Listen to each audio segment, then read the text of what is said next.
여러분 안녕하세요. 선생님과 함께하는 기술과정2 시험 특강 기술 4단원 차례예요. 주제는 수송기술과 에너지예요.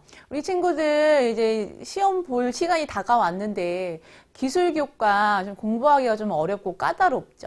아무래도 우리가 이제 대학에서 공학이라고 하는 분야를 우리 중학교에서 좀 더 쉽게 풀어서 배우는 거긴 한데 좀 어려운 분야다 보니까 우리 친구들이 좀 곤란함을 느낄 수도 있어요. 오늘 선생님과 함께 개념 이해해보고 요점 정리해보고 실전 문제 풀어보면서 기술 시험에 대한 자신감을 한번 키워봅시다. 먼저 이 수송기술과 에너지라는 단원에서 수송기술 시스템에 관한 이야기예요. 그러니까 우리 친구들 이제 그 교과서마다 이름이 조금씩 다를 수 있거든요. 그러니까 단원의 이름이나 그 대단원 안에서 이런 중단원의 이름은 좀 다를 수 있지만 내용의 차이는 큰 차이가 없어요. 그러니까 선생님이 이야기하는 부분 잘 들어주시면 되겠어요. 먼저 수송기술의 의미예요. 수송이라고 하는 것은 무엇인가를 옮긴다는 뜻이잖아요. 그러니까 사람이나 물건을 한 장소에서 다른 장소로 가장 효율적이고 안전하게 이동시키기 위한 여러 가지 수단이나 활동. 그러니까 이동시키는 그 활동 자체, 그리고 그렇게 하기 위한 여러 가지 장치와 같은 수단들 다 수송기술에 해당되게 됩니다. 이런 수송 기술은요, 수송 수단을 봤을 때 종류가 되게 다양해요. 정말 이제 간단하게 봤을 때는 뭐 자전거, 오토바이 이런 것도 수송 수단이고요. 뭐 자동차, 그리고 지하철, 그다음에 하늘을 나는 비행기, 물 위의 배 이런 거 다 수상 수단에 해당하기 때문에요. 수송 수단의 종류가 굉장히 다양해요. 에너지 자원의 영향을 받은 우리 자동차만 해도 자동차를 움직이는 연료가 되게 다양하잖아요. 예전에는 석유 한 가지였지만 지금은 전기도 나오고 이제 수소 자동차도 막 개발되고 있거든요.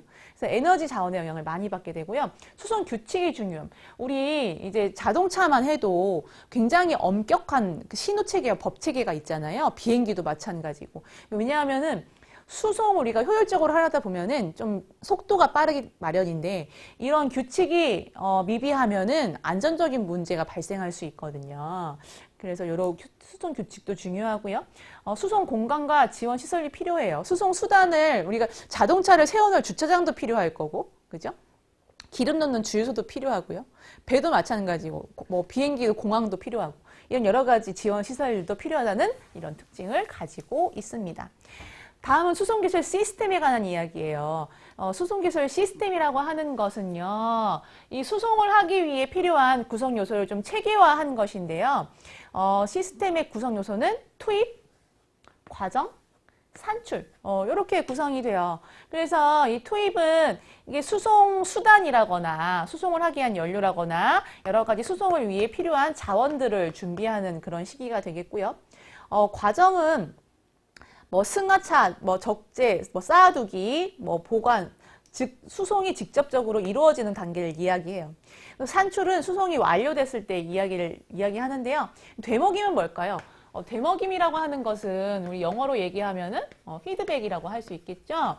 무언가가 수송을 마쳤는데 산출이 됐는데 제대로 되지 않았어. 그러면 이제 투입 단계든 과정 단계든 어딘가 문제가 있었겠죠. 그 단계로 다시 되돌아가서 어떤 부분에 문제가 있었는지 살펴보고 다시 좋은 결과를 산출해내는 거예요. 그래서 투입, 과정, 산출 이런 단계로 진행이 되는데요.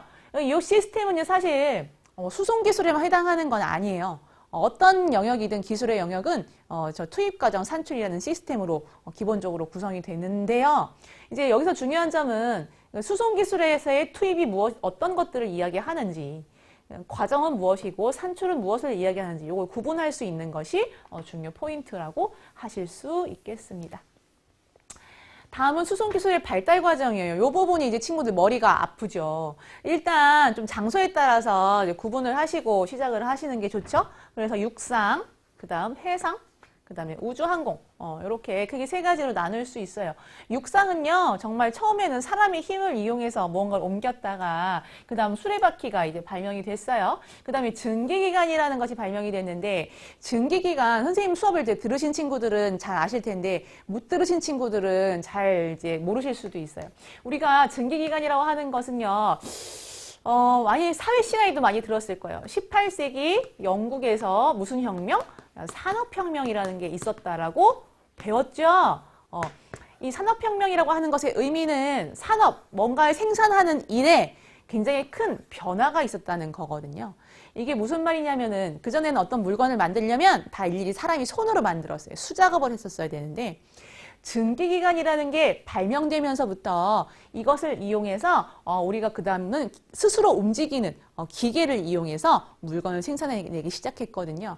근데 얘는 스스로 움직이는 개념이기 때문에 그 물건을 생산하는 기계에도 사용될 수 있고요. 증기기관차, 증기자동차 이런 수송수단에도 사용될 수 있었어요. 그래서 얘는 이제 수증기가 이동하는 힘으로 무언가를 회전시키는 그런 원리거든요.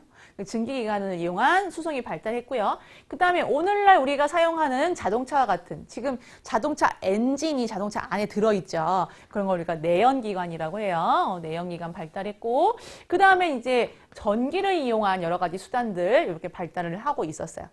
해상 수송 기술은요. 뗏모 그냥 나무 엮어서 만든 배부터 시작해가지고요. 그 다음에 이제 우리 그 돛이라고 하죠. 그 하얀 천 같은 거 막 많이 달아놓은 그 바람의 힘, 풍력을 이용해서 나가는 범선이 발달했고요. 그 다음에 증기선, 아까 선생님이 말했던 그 증기기관 있죠. 수증기를 이용해서 무슨 회전력을 만들어낸다고 했죠. 그러한 원리로 움직이는 배인 증기선, 그리고 디젤선. 디젤선은요 일종의 내연기관 배라고 보시면 돼요. 디젤이라는 연료를 이용해서 움직이는 배였고요. 위그선은 뭐예요? 위그선. 물 위를 얕게 이렇게 떠서 날아가는 배예요. 그러니까 배는 배인데 살짝 물 위에 떠 있는 거거든요. 선생님이랑 수업 시간에도 이제 배 이야기를 해봤고, 그 날개, 그 물 위에, 그러니까 배가 아주 살짝 떠 있어요. 그때 이 날개에서 발생하는 반발력을 이용해서 살짝 물 위에, 수면 위에 뜨기 때문에 굉장히 빠른 속도로 앞으로 나아갈 수 있다고 했어요. 우주항공 기술입니다. 우주항공 기술. 기본적으로 우리가 알고 있던 비행기에서요, 굉장히 속도가 빠른 제트기도 발달하고 있고요. 그 다음에 우주를 왕복하는 우주왕복선. 우주 여행이 이제 곧 상용화 될 거라고 하죠. 우리 친구들 머지않아서 우주여행 가게 될 수도 있어요. 수송기술의 발달 과정은요, 육상, 해상, 우주항공, 이렇게 분야별로 나누어서 생각하시면 되겠고, 아까 선생님이 얘기한 것 중에 요 증기기관, 증기선, 이게 중요한 전환점이 되는 부분이거든요. 어떤 기계적인 부분을 사용하는 부분, 요 포인트니까 잘 기억을 하시고 계시고, 지금 우리가 오늘날 사용하는 자동차 형태 뭐라고 했죠? 내연기관 자동차 기억해 주세요. 그 다음, 이제 우리가 지금 배웠던 그 큰 흐름을 좀 상세히 살펴볼 거예요. 육상 수송 기술의 동향. 앞으로 어떻게 발달을 할 것인지. 첫 번째 전기자동차예요. 전기자동차. 지금 전기자동차가 이제 예전보다 엄청 많이 늘어났어요. 불과 몇 년 만에 전기자동차가 많이 보편화되고 있는데요. 여기에는요, 엔진 필요 없어요. 그러니까 그 기름 넣는 엔진 필요 없고요. 전동기가 필요해요. 전동기. 이게 뭐예요? 영어로 하면 모터가 되겠죠. 그래서 전동기에다가 전기를 공급하면, 왜 우리 선풍기 보면 선풍기 전기 공급하면 날개가 윙하고 돌잖아요. 그런 것처럼 모터에 전기를 공급하면 윙하고 회전력이 생겨서 회전력이 어디 전달될까요? 그것이 자동차 바퀴로 직접 전달되는 형식이에요. 그러니까 우리가 기존에 생각했던 것처럼 뭐 석유나 다른 가스 이런 것들을 사용하지 않으니까 환경을 오염시키는 유해 물질이 배출되지가 않겠죠. 그 다음 두 번째 하이브리드 자동차예요. 이 하이브리드라고 하는 것은 사실은 뭐 자동차에만 사용되는 단어는 아니에요. 우리 친구들 많이 들어보셨을 텐데, 하이브리드라고 하는 것은 무엇과 무엇이 합쳐졌다, 더해졌다, 이런 의미를 가지고 있는 영어 단어예요. 그래서 하이브리드 자동차라고 하는 것은 두 가지 이상의 동력원, 두 가지 이상의 에너지를 함께 사용하는 자동차를 이야기하고요. 지금 우리가 보편적으로 사용하는 하이브리드 자동차는요, 자동차의 내연기관, 그 휘발유를 이용하는 기관과 전기자동차의 전동기를 함께 사용하는 이런 형태였어요. 그러니까 전기자동차로 완전히 가기 이전에 어쨌건 이제 우리가 그 휘발유를 사용하는 자동차에서 전기자동차로 가야 하는데 완전히 넘어가지 못했었어요. 왜냐하면 전기자동차가 보급이 되려면 뭐 전기를 충전할 수 있는 시설도 엄청 필요하고, 그 다음에 뭐 충전 장치도 필요하고, 그만큼 큰 자동차를 움직일 수 있는 전기를 저장할 수도 있어야 되고. 근데 그런 여러 가지 문제들이 있어서 일종의 그 과도기라고 보시면 돼요. 과도기에 휘발유와 전기를 함께 사용하는 그런 자동차, 하이브리드 자동차였어요. 그 다음에 이제 이 기차 분야인데요. 기차도 과거보다 점점 속도가 더 빨라진다는 거 우리 친구 잘 아시고 계시겠죠? 그 다음에 선박인데요. 이제 위그선 아까 선생님 얘기했던 거 있잖아요. 그래서 물 위에 살짝 띄어서 올라갈 수 있는, 그리고 잠수함 같은 경우도 수면 아래로 잠수하여 이동할 수 있는 수송 수단인데요. 잠수함도 좀 첨단화되고 좀 이제 보편화되는 그런 시기라고 보실 수 있겠어요. 다음 항공 수송 수단이에요. 그 비행기가 이제 움직이는 것은 추력과 양력 때문인데요. 비행기가 이렇게 있으면 비행기가 위로 떠오르는 힘은 양력 때문에 떠오르는 거고요. 비행기가 앞으로 나아가는 힘은 추력 때문에 앞으로 나아갈 수 있는 거예요. 그래서 이 두 가지 힘이 작용하면서 위로 떠서 하늘 위로 올라가게 되는 그런 원리가 되겠어요. 초음속 비행기 무슨 뜻일까요? 소리의 속도보다도 빠르다. 엄청나게 빠른 비행기. 그다음 무인 항공기, 사람이 탑승하지 않고 스스로 움직일 수 있는 이런 항공기들이 발달을 하고 있습니다. 다음은 이제 수송 기술에서의 안전 분야예요. 안전 분야. 수송 수단에서 여러 가지 사고가 사실 많이 발생하는데, 자동차 사고는 우리 주변에서도 흔하게 발생을 하고, 특히 비행기 사고 같은 경우는 한번 발생하면 돌이킬 수 없이 엄청난 인명사고로 이어지기 때문에 우리가 수송수단을 이용할 때는 안전을 생각하는 그런 이용이 굉장히 중요한데, 이 수송수단 사고의 원인은 인적 요인, 사람의 부주의, 그 다음에 환경 요인, 여러 가지 그 시설들의 문제, 그다음에 기술 요인, 기술적 미비, 이런 것들이 사고의 원인이 될 수 있다고 이야기했었습니다. 그렇다면 우리가 어떻게 수송수단을 안전하게 이용할 수 있을지, 이륜차라고 하는 것은 바퀴가 2개인 수송수단을 얘기하는데요. 반드시 안전장비를 착용해야겠죠. 오토바이, 자전거 이런 것들. 그다음에 야간주행 시 전조등을 사용해야 하고요. 정해진 도로에서 주행해야 돼요. 그리고 주행 중 이어폰, 스마트폰 이런 거 사용하시면 안 돼요. 왜냐하면 이륜차 같은 경우는 나를 보호해 줄 수 있는 장치가 많지 않거든요. 그래서 굉장히 속도가 빠르거나 혹은 단단한 그 물체와 부딪히게 되면 치명상을 입을 수 있어요. 그리고 정해진 도로에서 주행하도록 이렇게 되어 있는데, 우리 친구들 요즘 전동 킥보드 같은 거 좀 자주 타시죠? 전동 킥보드는 도로에서 타게 돼 있어요? 인도에서 타게 돼 있어요? 도로에서 타게 돼 있어요. 인도로 올라오면 불법이고요. 그러니까 반드시 도로에서 타게 되어 있는데, 사실 도로 자동차와 함께 달리기에는 속도가 좀 느려요, 얘가. 그래서 항상 좀 위태위태해 보이거든요. 그래서 항상 조심하셔서 안전사고 일어나지 않도록 노력하시고, 자동차 마찬가지, 자동차, 기차, 그리고 비행기, 선박 모두 안전 그 법규 잘 준수해 주셔야 되는데, 특히 비행기 같은 경우 사고가 일어났을 경우에 승무원의 지시에 따라서 질서 있게 행동을 해 주셔야 합니다. 그 다음에 그 배 같은 경우는요, 배랑 육지랑 이동하는 선착장에서 발빠짐 사고가 많이 있어요. 그리고 배를 딱 타면 일단 뭐부터 하라고 했죠?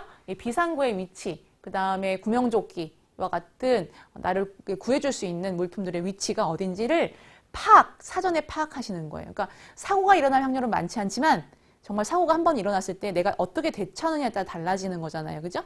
그래서 이런 부분들 미리 파악하시는 거 중요하다라고 이야기했습니다. 근데 혹시 물에 빠졌을 때, 자동차 타고 가다가 물에 빠졌을 때 그 대처 방법들, 그래서 그 창문을 깨고 나올 때 창문이 이렇게 있으면은 창문 중앙을 깨라고 했어요. 창문 바깥 부분을 깨라고 했어요.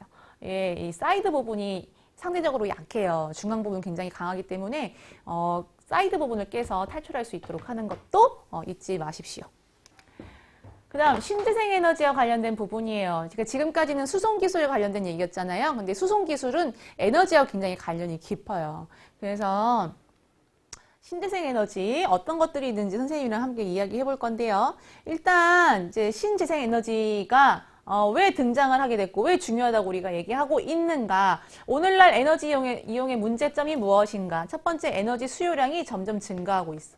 인구도 증가하고 여러 가지 기술적 발전으로 인해서 수송수단들 되게 많아졌잖아요. 그래서 에너지 수요량이 점점 증가하고 있고, 그럼에도 불구하고 대신에 화석연료라고 하는 것은 석탄, 석유, 그 다음에 천연가스 같은 것들, 땅속에 묻혀 있는 것들 있죠. 이런 것들의 매장량은 한정이 되어 있어요. 한계가 있죠. 게다가 이런 화석연료를 사용 중에는 대기 오염 및 지구 온난화 원인 물질이 지속적으로 배출이 되고 있다는 거죠. 그래서 이런 문제에 대응하기 위해서 새롭게 만들어낸 것이 바로 신재생 에너지가 되겠어요. 그래서 신재생 에너지는요, 사실 두 가지의 에너지의 개념이 합쳐진 거예요. 그러니까 신생 에너지, 그리고 재생 에너지. 그러니까 신생이라고 하는 것은 새롭게 인간이 만들어낸 에너지가 되겠죠. 재생이라고 하는 것은 기존에 자연에 있던 것들을 그냥 흘려보내지 않고 내가 다시 재생시켜서 에너지로 활용하는 것을 이야기해요. 그래서 종류들은 뭐 햇빛이라거나 물, 그다음에 뭐 빗물, 땅속에 있는 열, 그다음에 생물, 유기체 등등을 포함해서 이러한 자연에 있는 것들을 내가 잘 활용해서 에너지로 만들어서 쓰는 것을 신재생 에너지라고 이야기하는데요. 신재생 에너지의 여러 가지 특징 중에 가장 중요한 부분은 바로 친환경적이라는 거죠. 요즘 사실 미세먼지가 문제가 너무 심각하잖아요. 밖에 우리 친구들 잘 나가서 놀 수가 없을 정도로 미세먼지 문제가 심각한데, 그런 미세먼지 문제에 대한 대안이 바로 이 신재생 에너지가 될 수 있을 거라는 거예요. 그래서 미래에 지금 모든 기술 발전의 키워드는 요 친환경이에요. 친환경. 굉장히 중요한 부분이어서요. 정말 우리 지금 삶을 통틀어서도 중요한 부분이기도 하고, 실제로 이제 기술 선생님들이 이 부분 되게 강조해요. 그러니까 이제 시험 공부할 때도 요 친환경적인 부분은 눈에 불을 켜고 열심히 보셔야 되는 부분이에요. 신재생 에너지 개발의 중요성, 세계 동향이에요. 2015년 UN 기후변화 회의에서 미래 기후변화의 해결 방안으로 신재생 에너지 개발과 확산에 대한 중요성을 강조했고요. 2015년 UN 기후변화 회의예요. 그 다음에 그 신재생 에너지 산업은 미래 에너지 산업으로 크게 성장 가능한 첨단 산업으로 전망이 되고 있다. 선생님이 방금 이야기했던 부분과 같은 이야기가 되겠어요. 신재생 에너지는 선생님이 아까 신에너지와 신생에너지와 그다음에 재생에너지가 합쳐진 말이라고 얘기했었죠.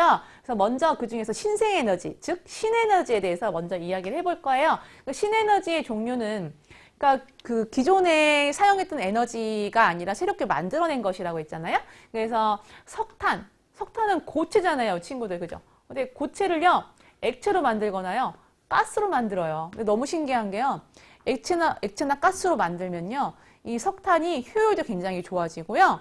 그 다음에 환경 오염 물질도 줄어드는 효과가 있어요. 그래서 여러 가지 실험과 기술적 노력을 통해서 이 석탄의 상태를 바꿔서 이용할 수 있는 신에너지를 개발했고요. 수소 있잖아. 수소는 어디서 얻어내냐면요, 물에서 얻을 수 있거든요. 물이 우리 화학식을 보면 H2O라고 하죠. 이 중에 H가 수소예요. 수소랑 산소랑 결합되면 물이 되는 거잖아요. 그래서 물을 분해해서 우리가 수소를 얻을 수 있어요. 이런 방법으로 그 수소 에너지도 얻었고요. 연료전지라고 하는 것은 어떤 그 전기 화학적 성질이 다른 두 물질을 서로 연결하면서 전자가 이동해서 전기가 발생하는 걸 이야기해요. 그래서 이런 연료전지도 우리가 새롭게 개발을 해 보았습니다. 그 다음 수소에너지, 아까 선생님이 말했던 거, 물, 유기물, 화석연료 등 화합물 형태 중에 수소를 분리하는 거였고요. 연료전지, 다양한 연료에서 전기에너지 얻어내는 거였어요. 그 다음 이제 재생에너지예요. 재생에너지 종류는요, 태양열, 태양광 이렇게 돼 있죠. 우리가 흔히 알고 있는 태양에너지는요, 이 두 가지 형태로 나뉘어요. 그 태양열은 내가 따뜻하다고 느끼는 거, 태양광은 내가 밝다고 느끼는 빛 에너지에 관련된 거예요. 풍력, 수력, 지열, 해양, 바이오, 폐기물 에너지 이런 것들 재생에너지에 해당이 되는데요. 상세히 살펴볼까요? 태양열 에너지는 태양에서 발생하는 열을 이용하는 에너지예요. 그러니까 지변시설을 이용해서요, 그 따뜻한 온기를 얻는 거죠. 그래서 그 온기로 물을 데워서 냉난방 등등에 사용할 수 있는 거예요. 태양광 에너지는요, 말 그대로 빛이에요, 빛. 그래서 이 태양 빛을요, 태양 전지라고 하는 장치에 빛 에너지를 직접 쏘이면요, 이게 뭘로 바뀌냐면 전기 에너지로 바뀌어요. 신기하죠? 근데 이런 걸 우리가 발견했어요. 태양 전지라고 하는 것은 두 장의 반도체를 서로 겹친 거거든요. 두 장의 반도체를 서로 합친 다음에 빛 에너지를 쏘였더니 여기서 전기가 발생하더라라는 것을 오랜 연구를 통해서 우리가 개발을 해내게 된 거예요. 그래서 태양 빛만 있으면 전기를 생산해낼 수 있다. 그 다음 풍력 에너지는 바람의 힘을 이용해서 날개를 회전시키고 라고 했잖아요.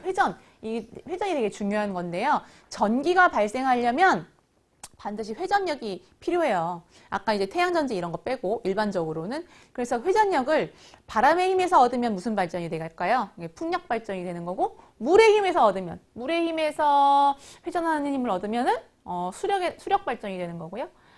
여기 보시면은 수력 에너지 같은 경우는 높은 곳에서 물이 떨어지면서 발생하는 그 힘으로 뭘 돌려요? 수차를 돌려서 전기를 발생하는 것이라고 이야기했어요.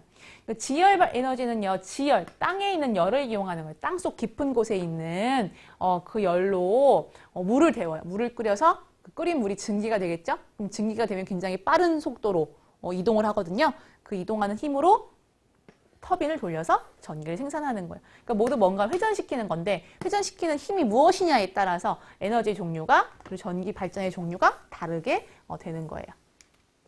다음은 해양 에너지인데요. 해양 에너지는 이제 바다를 이용하는 거잖아요. 바닷물을 이용하는 그 발전 방식에는 이렇게 여러 가지가 있는데요.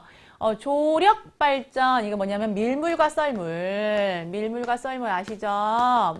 바닷물이 육지로 들어오고 나가고 하는 그런 그 힘, 이동의 힘을 이용해서 터빈을 회전시킨다고 했어요. 파력 발전 뭐예요? 파력 발전은 파도가 출렁출렁 하면서 그 안에 있는 터빈을 회전하는 거예요. 조류 발전은 뭐냐면요. 조력이랑은 좀 달라요. 조력은 이제 바닷물이 육지에서 들어오고 나가고잖아요. 근데 그렇게 하지 않아도 사실 바닷속에는 바닷물에 큰 흐름이 있거든요. 그 큰 흐름이 있는 가운데에 터빈 같은 걸 두는 거예요. 그럼 알아서 터빈이 회전하면서 전기를 발생하게 되는 거예요. 그 다음에 이제 해수 온도차 발전이라고 되어 있는데요. 물의 그 깊이에 따라서 온도 차이가 있거든요. 그래서 우리가 뜨거운 물과 차가운 물이 있으면은 그게 서로 섞이면서 같은 온도가 되는 것처럼 바닷물도 이렇게 온도 차에서 이동을 할 때 그때 그 이동하는 힘으로 터빈을 회전시켜서 그 전기를 발생하는 것으로 이해하시면 되겠습니다. 그다음 바이오 에너지는요, 어떤 생물체를 이용하는 생물체를 이용하는 건데요. 여러 가지 왜 음식물 쓰레기 썩을 때 보면 친구들 막 고약한 냄새 나잖아요. 그 냄새가 나는 것은 사실 어떤 가스가 발생하기 때문이거든요. 그래서 그 가스를 이용하는 에너지, 바이오 에너지고요. 폐기물 에너지는요, 우리가 이제 버린 물건들을 다시 가공하거나 그것을 연료로 다시 재활용하는 것, 이런 것들을 폐기물 에너지라고 이야기를 합니다. 오늘 배운 내용 수송기술과 에너지 개념 이해였는데요. 연습 문제 풀어볼게요. 수송기술에 대한 설명으로 옳지 않은 것은 우리 친구는 몇 번이라고 생각하셨나요? 정답은 3번이에요. 수송은 물건을 옮기는 활동으로, 이건 맞아요. 이건 맞는데 사람의 장소 이동은 수송에 해당되지 않는다? 이 뒷부분이 틀렸어요. 수송기술이라고 하는 건 물건도 옮기고 사람도 옮길 수 있는 거예요. 어떤 대상을 옮겨주는 것 다 수송기술이라고 할 수 있기 때문에 이 3번이 틀린 거고, 나머지는 다 우리 친구들 선생님이랑 같이 이야기했던 부분이니까 잘 이해하실 수 있을 것 같아요. 다음 중 신에너지에 해당되는 것 오늘 배워봤죠? 새롭게 만들어낸 에너지 뭐였죠? 정답은? 나머지는 자연에 그대로 있는 것들, 거의 있는 것들이고, 우리가 막 버린 것들 다시 재사용하는 것들이고, 새롭게 만들어낸 거, 선생님 물에서 분해할 수 있다고 했죠. 가장 손쉬운 방법으로 바로 수소 에너지였어요. 지금까지 선생님이랑 그 수송기술과 에너지 개념을 한번 이해해 보셨는데요. 좀 까다롭고 어려운 내용이기 때문에요. 이 수송기술과 에너지 부분은요, 좀 시간을 많이 투자하셔야 돼요. 그리고 특히 이제 에너지 부분에 있어서는 신에너지와 재생에너지 구분하는 것도 중요 포인트예요. 우리 친구들 지금까지 고생 많이 하셨고요. 이어서 선생님이랑 실전 문제 풀어보면서 실력을 굳혀보시기 바랍니다. 감사합니다.